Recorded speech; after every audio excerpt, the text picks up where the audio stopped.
Habis itu gampang tidurnya. Semakin dewasa tuh jadi banyak pikiran yang mau gak mau harus ditenangin dulu. Makanya aku dengan konten cerita sebelum tidur hadir dan ada untuk kalian. Ya karena memang semakin dewasa tuh kita jadi semakin kompleks kan pikirannya. Jadi walaupun pertanyaannya sesederhana are you happy, pengen jawab iya, tapi juga ada sedihnya.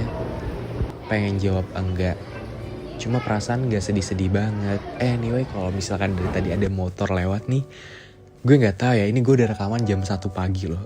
Cuman masih ada yang mondar-mandir, mungkin masih ada keperluan juga di depan kosan gue. Kita lanjut ya. Tapi dari semua itu, pertanyaan are you happy ini harusnya sih bisa dijawab dengan sejujur-jujurnya ya. Kalau misalkan emang lagi bahagia, jawab kayak, oh iya, gue bahagia kok. Tapi, mungkin ada tapinya dan it's also okay kalau misalkan masih ada tapinya. Yang jelas, dari situ kita jadi belajar bahwa, oh, ternyata sedih dan bahagia itu jalannya emang beriringan ya. Enggak sendiri-sendiri gitu jalannya. Dan dari situ kita juga jadi memahami bahwa habis sedih, pasti ada bahagianya. Dan hal-hal yang terjadi dan harus kita tukar dengan air mata, yang harus kita tukar dengan rasa sakit, yang harus kita gadaikan dengan rasa kecewa yang mungkin sampai hari ini masih membekas, yang mungkin justru memberatkan langkah kaki kita, sometimes and maybe someday bakal menjadi sebuah kebahagiaan yang wah, kita gak percaya banget bakalan ada di sana. Dan bahkan kita jadi dibuat bertanya-tanya ke Tuhan, apakah aku pantas untuk menerima semua ini? Jadi pertanyaan are you happy ini, karena gue gak tahu ya kalian ada di posisi apa dan ada dalam situasi yang bagaimana. Cuma gue pengen kalian jawab jujur ya di kolom komentar. Are you happy? Kalau gue ditanya kayak gitu, gue bakal jawab I'm happy but a little bit tired. Gue bahagia tapi gue sedikit lelah juga. Gue bahagia karena nilai UAS gue cukup memuaskan, magang gue udah selesai, buku gue juga udah mau terbit sebentar lagi.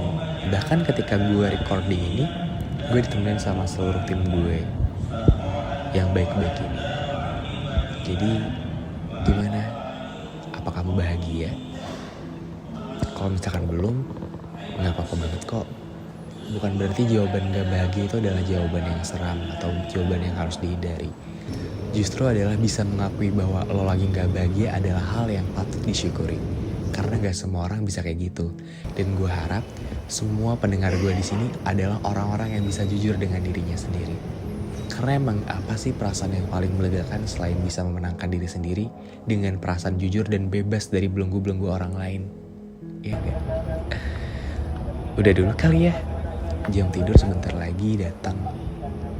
Gue gak mau ngomong banyak, tapi di PPKM kali ini gue harap semoga kalian selalu jaga diri baik-baik ya.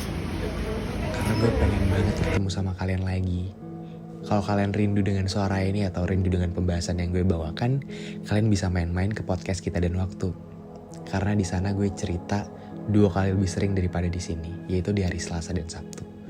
Oh iya, jangan lupa baca cerita Kapal Kertas di Wattpad juga ya. Mungkin di sana kalian bisa nemuin gue dengan sebuah warna dan nuansa yang berbeda, karena di sini kita bertemu dengan suara. Di Wattpad gue bakal membawa kalian bertemu dengan aksara. Jadi mungkin itu aja yang bisa gue bagiin kali ini. Stay safe. Kalau kalian pengen banget request sesuatu, kalian bisa komen di kolom komentar apa yang harus gue bawain lagi di minggu depan. Ya udah, sebagai balas pamit undur diri. Sampai ketemu lagi di cerita sebelum tidur episode selanjutnya. Dadah. Baca jelas atau bertemu dengan Tanwin.